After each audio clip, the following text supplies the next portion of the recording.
Fantastic snowy conditions here in Austria for the second round of the Biathlon World Cups. One or two extraordinary costumes out on the slopes. Good to see the supporters here, even more than turned up yesterday. The stadium was packed yesterday.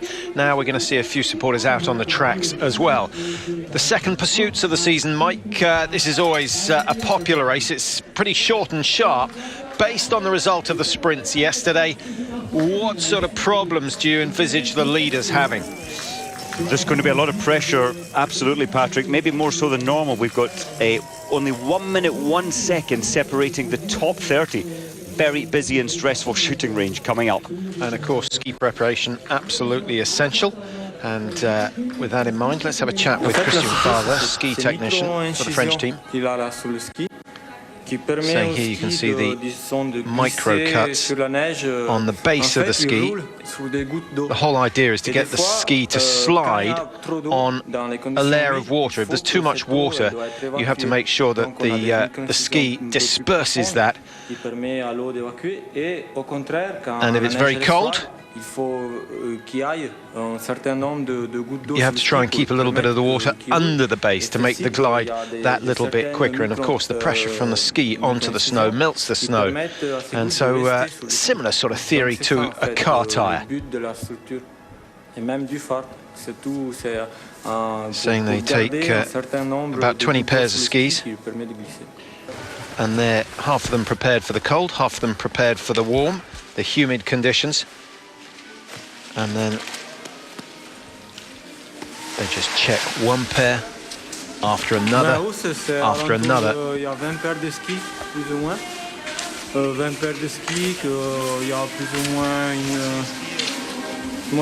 only a couple of the pairs for general use that should be able to cope with all the conditions.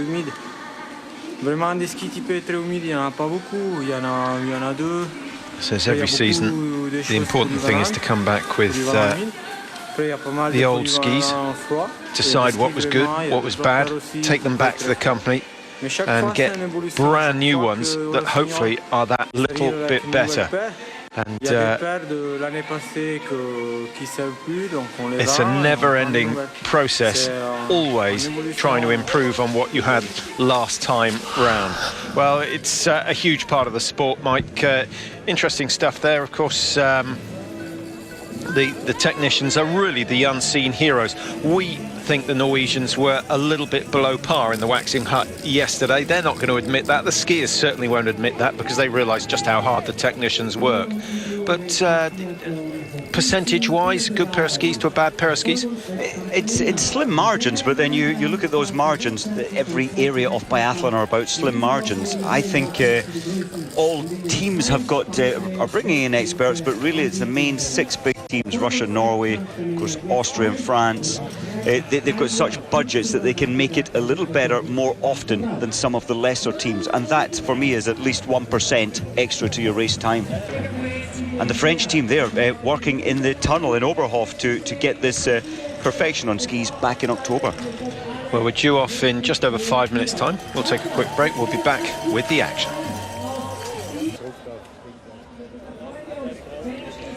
Welcome back to Hochfilzen, just in time to see the profile of the course. You don't really get the full idea of the ups and downs involved in this course.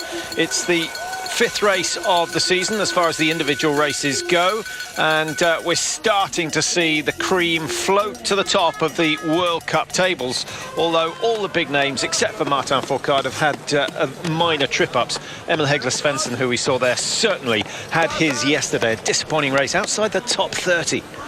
He'll be really gutted about that. He's so competitive, and to lose so many points on Martin Fourcade early on.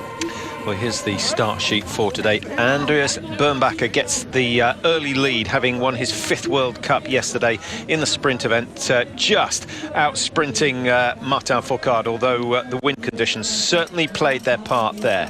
Further down, Tim Burke goes off number 22. Lukas Hofer looking very quick, but let himself down with the standing shoot. Svensson, who won this race last year, starts from number 34.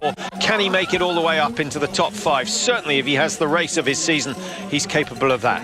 Birkeland, another young Norwegian, goes off in the late 40s. Russell Courier of USA. We've got Florent Claude of France. Needs some good shooting to improve his position and get some World Cup points.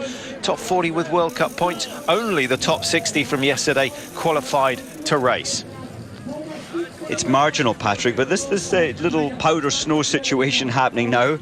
Yes, there are voorlaufers, that's pre-skiers going around the track at the moment, but it might slow Bernbacher or Foucault down just a little bit before the first shoot. And it's pretty tight. Okay, the leading three have got a margin of 14 seconds, and then there's 25 seconds back to Freddie Pinter, who goes off number 4. But between there and number 30, Mike, it's very, very tight indeed. Got to keep warm. It's more intimidating than a lot of soldiers I've seen recently, but there's good atmosphere in the stadium. That's a good shot of the stands. It's not the most intimate biathlon stadium on the tour, Mike, but since we've been coming to Hochfilzen, it's become more and more popular. The rise in form of the Austrian team has played a part of that. The fact that we're close to Germany is also significant, because at least 60% of the crowd come from Germany to support this man on your left, Andy Bernbacher. He looks in good form, doesn't he? Having a good shout with Martin Foucault. He's not going to get the help of the wind today, because obviously whoever's in front will have pretty much the same conditions as everyone behind him. There's Freddie Pinter, best of the Austrians yesterday. That was a really good race from him, and now lies 5th in the World Cup standings, which is by far his best. So a big moment of pressure for him. What about Foucault? Can he get his 3rd win of the season? He's just so strong, and looking at his shooting statistics, 90% in the prone, 90% in the stand. For me, he's the best in the list, certainly in the top 10 on the range, and that's what today's about, is shooting. Now, here's a man who might be able to contend with Foucault's pace if it came to a sprint over the last loop. Jakob Fack, excellent performance from him yesterday. The world champion over the individual distance finds himself starting in 3rd place today.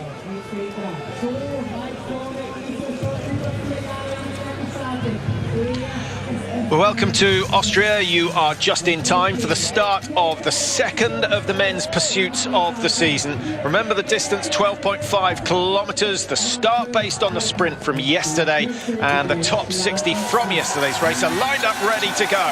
Bernbacher and Foucault, they go at exactly the same time, and there'll be an interesting tactical balance there. With the wind that is blowing around, it's probably not an advantage to lead the way. Fack is going to be 3rd off the line. Back, there's a decent gap, 9-second back to, of course, Ustjugov. And so that leaves a little bit of a lonely race for Jakob Fack. Does he try to close down on the front two? There goes Pinter, and then you've got 2 Russians behind him, Ustjugov and Makoviev. Bergman goes for Sweden after his best race of the season yesterday. Hallenbader for Switzerland, and he's got a flag to fly because Benny Vega didn't even make it to the top 60 in the sprint. Berth, Legelik, Malishko is there for Russia, the 3rd of the Russians. Freddie Lindström going at 37 seconds. And as we go down, Semenov, Lesser, Christiansen is away, new young Norwegian, and Ole Einar Bjorndalen going off number 16. He's got a few places to make up, but last year Bjorndalen went from 19 all the way to number 5. He starts at number 16 today. He could make the podium. You know, I really believe that Bjorndalen can. I also believe that 34, Svensson, can make his way up from 34 to the podium. Surely not. Svensson, the winner last year, yes, but he didn't show that sort of form yesterday. If the skis were a factor, then maybe they've got it right today. Number 40 just starting. You'll probably recognise Arndt Pfeiffer, who started just behind Vincent Jay, the Olympic sprint champion. And then Volkov, Eberhard, Derry Zemlier going 42, 43, 44.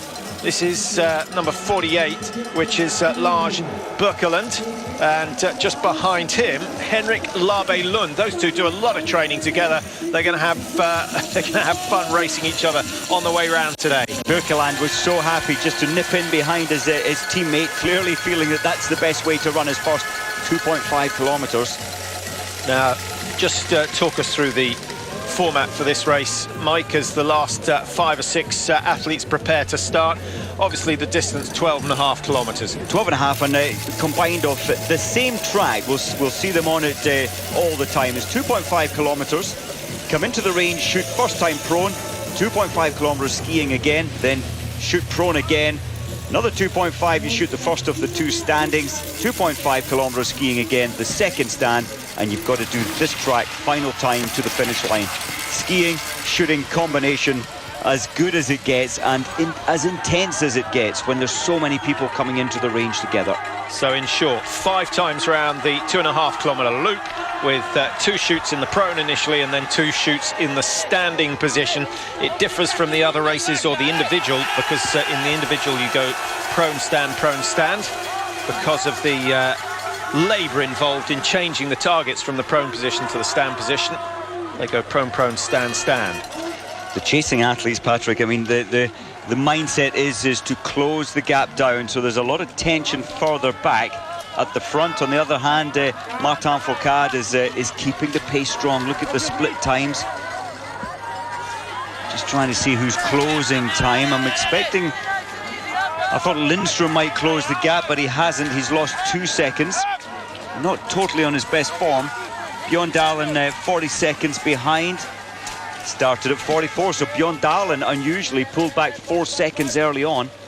Anton Shipulin might be worth watching as well. He's in 17th position.